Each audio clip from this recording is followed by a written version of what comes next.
सारा प्रणाम, स्वागत है आपका खास कार्यक्रम मिशन लंदन में। मैं हूं गौरव अग्रवाल। तो बैडमिंटन में ब्रॉन्ज आया तो देश का दिल झूम उठा। साइना के साथ साथ देशवासियों ने भी इस उपलब्धि पर काफी खुशी जताई। और वहीं आज के अगर मुकाबलों की बात करें तो निशानेबाजी में मानवजीत सिंह संधू, तो बॉक्सिंग में मैरी कॉम को देश की उम्मीदों पर खरा उतरने की वो कोशिश करेंगे। और हॉकी में भी भारतीय टीम हाथ आजमाएगी, जहां टक्कर दक्षिण कोरिया से होगी। उधर क्रिकेट में टीम इंडिया ने लंका में फिर डंका बजाया और अब टीम आईसीसी रैंकिंग में पहुंच गई है दूसरे पायदान पर। तो हमारे साथ दो मेहमान मौजूद हैं हॉकी पर बात करने के लिए। ओलंपियन दीपक ठाकुर मौजूद हैं और समय के क्रिकेट एक्सपर्ट अशोक मल्होत्रा जी भी कोलकाता स्टूडियो से हमारे साथ जुड़ गए हैं। आप दोनों मेहमानों का बहुत बहुत स्वागत है। धन्यवाद। तो शुरू करते हैं खास कार्यक्रम मिशन लंदन, लेकिन सबसे पहले नजर हेडलाइंस पर। महिला मुक्केबाजी स्पर्धा की शुरुआत आज से 51 किलोग्राम वर्ग में मैरी कॉम करेंगी अपने अभियान की शुरुआत। मेंस हॉकी में भारत का चौथा ग्रुप मैच आज। सेमीफाइनल की दौड़ से बाहर हो चुकी टीम की होगी दक्षिण कोरिया से भिड़ंत। शूटिंग में मानवजीत सिंह संधू लगाएंगे निशाना। मेंस स्टेप इवेंट का क्वालिफाइंग राउंड भी आज। बैडमिंटन में पहली बार आया मेडल। साइना नेहवाल ने जीता ब्रॉन्ज। चीनी खिलाड़ी चोट के चलते हुई मुकाबले से बाहर। और भारत ने आखिरी वनडे में लंका को 20 रन से हराकर सीरीज पर कब्जा किया। वनडे रैंकिंग में दूसरे नंबर पर पहुंची टीम इंडिया।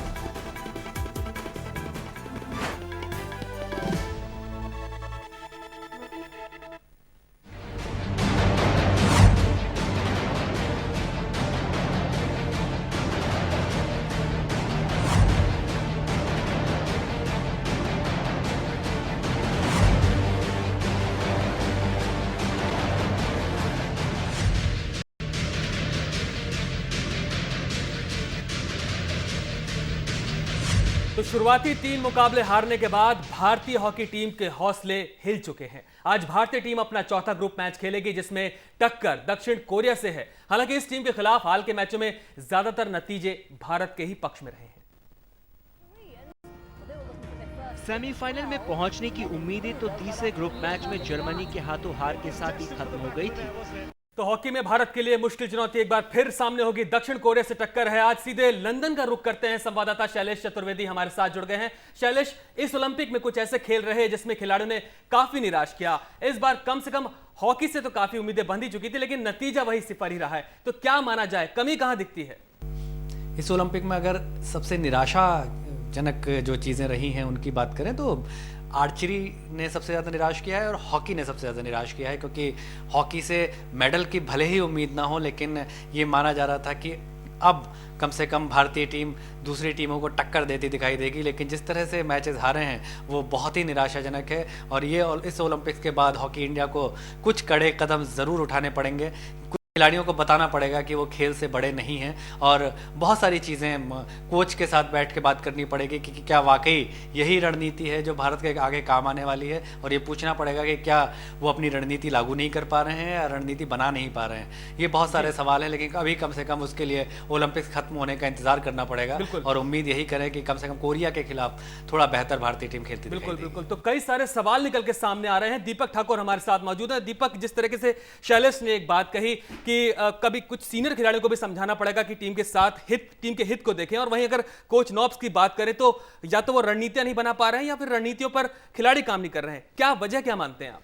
हाँ बिल्कुल, पर मैं एक चीज़ कहना चाहूँगा यहाँ पे, क्योंकि इससे पहले भारतीय टीम काफ़ी अच्छा कर रही थी, लेकिन अंत में जहाँ पर भारतीय टीम को प्रदर्शन करना चाहिए था वहाँ पे हम हमेशा ही गलत खेलते आए हैं। रणनीति में कमी रहती है, हमारे तालमेल में कमी रहती है और इनएक्सपीरियंस प्लेयर मैं समझूंगा, क्योंकि उसमें काफ़ी ज़्यादा 5-6 ऐसे लड़के हैं जिन्होंने हाल ही में शुरुआत की थी और वो सीधा ओलंपिक खेल रहे हैं। तो ओलंपिक का दबाव एक बहुत बड़ी बात है। अगर वो साफ उनके चेहरे पे दिखाई देती है, उनके खेल से पता लगता है कि वो दबाव सह नहीं पा रहे हैं। और ऊपर से एक हैरानीजनक बात यह है कि कोच भी उनको यही कह रहे हैं कि बीच 5-6 प्लेयर ऐसे हैं जो सिर्फ ओलंपिक खेलने गए हैं। वो अगर इस ढंग से वो अगर प्लेयरों के बीच में ऐसी बात करेंगे तो मैं समझता हूँ कि मोमेंटम बहुत डाउन होगा। हालांकि आज का मैच बहुत ज़रूरी है, अगर वो आज कोरिया को जीते हैं तो मैं समझता हूँ कि वो फिर भी अच्छे पायदान पे आने की कोशिश कर सकते हैं। तो मैं चाहता हूँ आज के ऊपर इस मैच पे अगर वो अच्छा ध्यान दें तो भारत की हॉकी के लिए काफ़ी अच्छा होगा। बिल्कुल, तो 3 झटके लग चुके हैं। शुरुआती तीनों मुकाबले हारी है भारतीय टीम। पहले हॉलैंड से हारी, फिर न्यूजीलैंड से हारी और फिर जर्मनी से हारी। 3 बड़ी टीमें तो निकल गई, लेकिन दक्षिण कोरिया, दीपक क्या मानते हैं, दक्षिण कोरिया से अगर पिछले हाल के मुकाबले के देखा जाए तो एक अच्छा रिकॉर्ड माना जा सकता है। अच्छा खेले हैं हम लोग, जीते भी हैं, तो थोड़ा सा कॉन्फिडेंस रहेगा दिल में। देखिए, मैं पुरानी बातें नहीं करना चाहूँगा क्योंकि हाल की बात करें, ओलंपिक की बात करें तो दक्षिण कोरिया ने पहला मैच जीता था। उसके बाद वो 2 मैच भले ही हारे हैं लेकिन फिर भी उन्होंने कड़ा मुकाबला किया है। हालांकि एक मार्जिन से वो मैच हारे हैं। अगर ये चीज़ बताती है कि वो अपनी फाइटिंग स्पिरिट लेके उतरे हैं। अगर इस ढंग से ही अगर वो इस मैच में उतरेंगे तो बहुत मुश्किल होगा उनको भेजना। तो भारतीय टीम को एक अच्छी रणनीति के साथ उतरना पड़ेगा ताकि उन्हें बीट किया जा सके। भारतीय टीम के अगर इस प्रदर्शन की बात करें, चलिए हम जीत नहीं पा रहे हैं लेकिन 11 गोल कंसीड किए हैं अब तक। एक भी अंक, एक अकेली ऐसी टीम है भारतीय टीम जो इस मुकाबले में, इस ओलंपिक में अब तक एक भी अंक अर्जित नहीं कर पाई। तो पूरे प्रदर्शन को आप कितने अंक देना चाहेंगे? देखिए, जिस ढंग से पहले बातें की जा रही थी कि नॉब्स भारतीय टीम को अटैकिंग हॉकी खिला रहे हैं तो वो अटैकिंग हॉकी भी नज़र नहीं आ रही और यहाँ तक हमें पता था कि डिफेंस में हम बहुत ज़्यादा वीक हैं जी, और वहाँ पे उन्हें वर्कआउट करना चाहिए था लेकिन वहाँ पे बिल्कुल भी वर्कआउट नहीं किया गया। और 11 गोल ये बताते हैं कि हमारी डिफेंस में कितने ज़्यादा लैप्सेस हैं। जैसे संदीप सिंह पीछे खेल रहे हैं, हालांकि वो पेनल्टी कॉर्नर स्पेशलिस्ट हैं, आगे गोल मार रहे हैं लेकिन अगर डिफेंस रोल देखा जाए तो बिल्कुल शून्य है।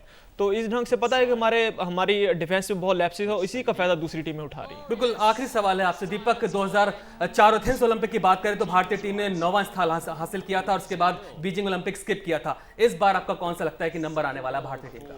देखिए, ये हमेशा भारतीय टीम की कमी रही है। अगर जब वो मुकाबले से बाहर होते हैं तो उनका मोमेंटम धीरे धीरे गिरना शुरू हो जाता है और जब पायदान की बात करते हैं जैसे जैसे वो मैच हारते हैं मैं समझता हूँ कि उनका मोमेंटम उसी ढंग से नीचे आता जाता है और उसी की वजह से वो उनका जो ग्राफ है वो बहुत नीचे आके गिर जाता है। तो मैं समझता हूँ बड़े प्रेशराइज मैच हैं अभी। अगर अभी भारतीय टीम संभाल लेगी तो एक अच्छे पायदान पर फिनिश कर सकते हैं। बिल्कुल, तो अच्छे पायदान पर फिनिश करने की उम्मीद तो है लेकिन अपने आप को संभालना होगा। जो 3 मैचों में हौसला डिगा है उसे अपने आप को बनाना होगा, इससे रिकवर करना होगा, आगे बढ़ना होगा।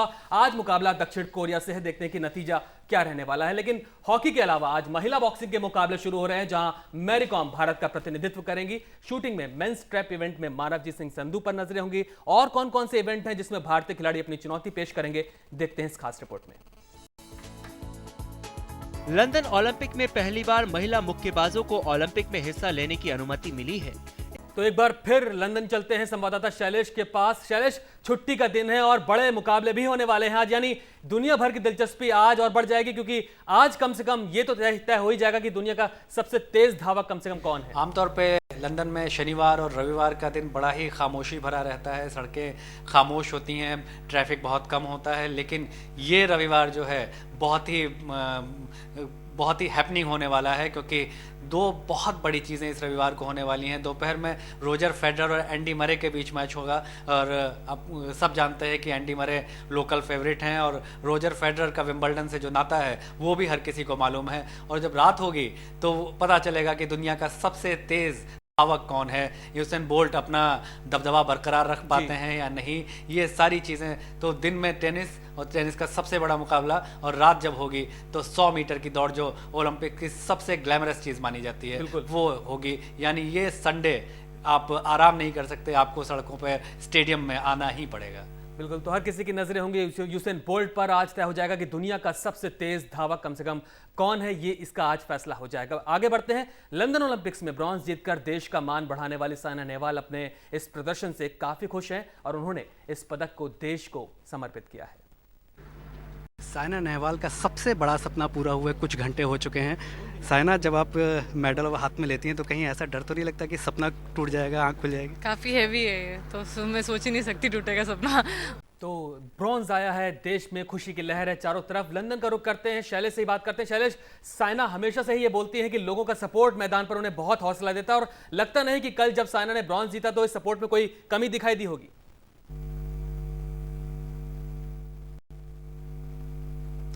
शनिवार छुट्टी का दिन था और ऐसा लग रहा था कि ज़्यादातर जो एशियन हैं और भारतीय मूल के लोग यहाँ हैं वो ऐसा लग रहा था कि वेम्बले एरिना में पूरी तरह आ जाना चाहते हैं, उसके आसपास रहना चाहते हैं। और साइना नेहवाल को क्लियर करना चाहते हैं, और साइना ने उन्हें निराश नहीं किया। और जिस तरह का माहौल था बाहर, स्टेडियम के बाहर, वो वाकई कमाल का था। ऐसा लग नहीं रहा था कि विदेश में है, ऐसा लग रहा था कि भारत में बैठे हैं। और तमाम भारतीय लोग साइना को घेरे हुए थे, उनसे ऑटोग्राफ लेना चाहते थे, उनसे बात करना चाहते थे, उनके साथ फ़ोटो खिंचाना चाहते थे। एक कमाल का माहौल था। और एक तरह से देखा जाए तो शूटिंग रेंज, अभी तक 2 मेडल जो आए थे वो शूटिंग में आए थे। वो शूटिंग रेंज शहर से बाहर होती है, लेकिन ये जो शहर के बीचों बीच वेम्बले एरिना है वो पूरी तरह भारतीय माहौल में रंग गया था। तो भारतीय माहौल में ढल गया था लंदन, और जिस तरीके से साइना ने ब्रॉन्ज जीता, वाकई काबिल तारीफ रहा उनका प्रदर्शन, और भारत को एक मेडल मिला है और बहुत शानदार तरीके से ये मेडल आया है और खुशी की लहर है चारों तरफ। बहरहाल यहाँ एक छोटा सा ब्रेक लेते हैं, लेकिन ब्रेक पर जाने से पहले अपने मेहमान दीपक ठाकुर का धन्यवाद करना चाहेंगे जो हमें हॉकी पर उन्होंने अपडेट दिया। बहुत बहुत शुक्रिया दीपक आपका। ब्रेक लेते हैं, ब्रेक के बाद क्रिकेट की बात होगी।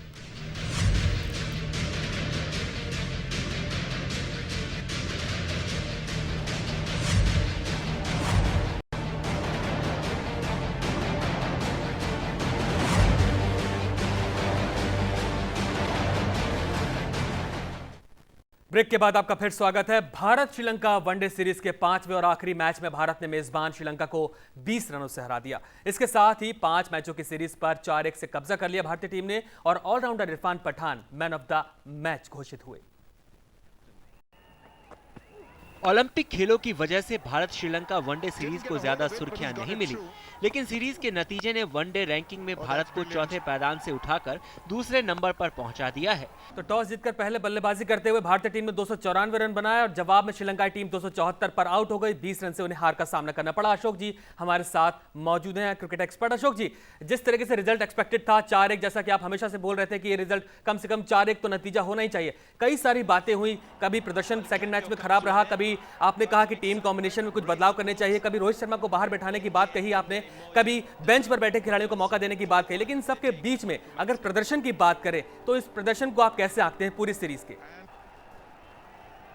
देखिए, सबसे बड़ी बात है कि लंका के विरुद्ध हमारा एक मनोवैज्ञानिक कंट्रोल है, दबाव है उन पर। आप अब किसी भी 11 को खिलाइए, हम उनके विरुद्ध जीतने वाले। अब मेरे को ऐसा लगने लग गया, क्योंकि मुरली के बाद उनके पास वो गेंदबाजी नहीं जो इस भारतीय टीम को रोक पाए। और फिर भारतीय बल्लेबाजी जिसमें सहवाग और गंभीर ओपन करते हैं, और विराट कोहली तीसरे नंबर पर आ रहे हों, और फिर धोनी जैसा कप्तान जो सबसे बड़ा फिनिशर माना जाता है वो टीम में हो, तो फिर कोई फर्क नहीं पड़ता। आप कुछ किसी को भी खिलाइए, आप जीतने वाले, जो कल एक बार फिर हुआ। और सबसे अहम बात यह है कि एक बार फिर साबित हुआ कि हम जो रोहित शर्मा की बुराई नहीं कर रहे थे, आलोचना नहीं कर रहे थे, हम हकीकत बयान कर रहे थे कि रोहित शर्मा टीम में डिजर्व नहीं करते हैं। और अब आपने इतने फेलियर उनके नाम के साथ जोड़ दिए हैं कि गौरव इस प्रतिभावान खिलाड़ी को वापस आने में अब कितने साल लगेंगे कोई नहीं जानता, क्योंकि अब मनोज तिवारी भी उनके आगे खड़े। इन फॉर्म खिलाड़ी जो पिछले कितने समय से खेलना चाहिए था, उसने साबित किया है कि इन फॉर्म खिलाड़ी और आउट ऑफ फॉर्म खिलाड़ी में कितना फर्क होता,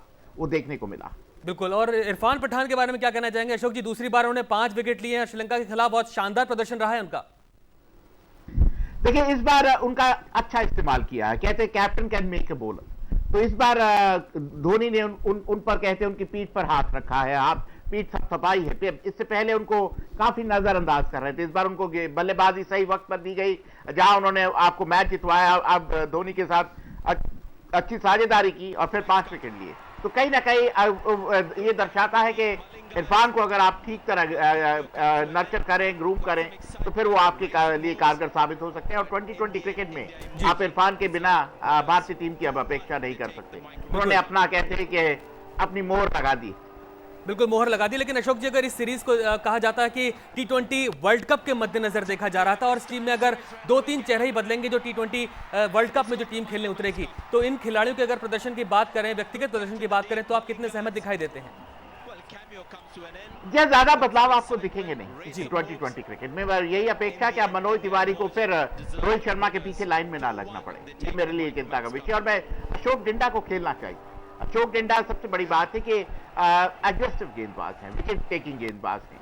इरफान, अशोक डिंडा, उमेश यादव, ये युवा पीढ़ी है जो 2020 क्रिकेट खेलनी चाहिए। जाहिर लिए मैं एक बार फिर बार इस बात को दोहरा रहा हूं कि 2020 क्रिकेट में उनके लिए कोई जगह नहीं। आप विनय कुमार, प्रवीण कुमार या प्रविंदर रवाना, इनमें किसी को भी ले सकते हैं, लेकिन जाहिर के लिए इस टीम में कोई जगह नहीं। बाकी ज्यादा बदलाव इस 2020 में आपको देखने को नहीं मिलेंगे। हो सकता है रविंद्र जडेजा प्रज्ञान ओझा की जगह टीम में दिखाई दे। बिल्कुल, तो श्रीलंकाई धरती पर ये T20 वर्ल्ड कप होना है और अशोक जी, श्रीलंकाई टीम के लिए तो बहुत बड़ा धक्का होगा क्योंकि अपनी धरती पर उन्होंने 4-1 से सीरीज गंवाई है और अगर देखा जाए कि संगकारा और महिला की गैर मौजूदगी ही इस टीम की जो जड़ें थी उसको हिला दिया, यही वजह रही कि श्रीलंका इतनी बुरी तरह हारी है।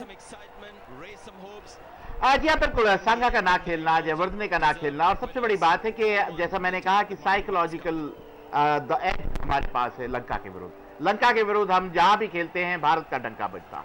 और हकीकत यह है कि वही हालत है जो साइना की शायद चीन की दीवार के सामने होती है कि आमतौर पर चीनी खिलाड़ी उनको हरा देते हैं। तो लगभग वही अवस्था लंका की है कि भारत को देखते ही वो चारों खाने चित हो जाते हैं। तो 2020 क्रिकेट में भी लंका की यही अपेक्षा रहेगी कि भारत को कोई दूसरी टीम हरा दे, क्योंकि अगर फाइनल में भारत श्रीलंका का मैच होता है 2020 क्रिकेट में जिसकी पूरी संभावना, तो फिर विश्वास करिए कि भारत ही 2020 वर्ल्ड कप एक बार जीतने जा रहा है, क्योंकि भारत के लिए बेहतरीन मौका। तो अशोक जी के मुताबिक एक वर्ल्ड कप और आ सकता है। जिस तरह का प्रदर्शन श्रीलंकाई धरती पर किया है भारतीय टीम ने, एक वर्ल्ड कप और आ सकता है। बहरहाल अशोक जी, पूरी चर्चा में जुड़े आपका बहुत बहुत शुक्रिया, धन्यवाद। तो फिलहाल इस खास बुलेटिन में इतना ही, लेकिन आप हमारी खबरों को जानने के लिए हमारी वेबसाइट लॉग ऑन कर सकते हैं www.samelive.com।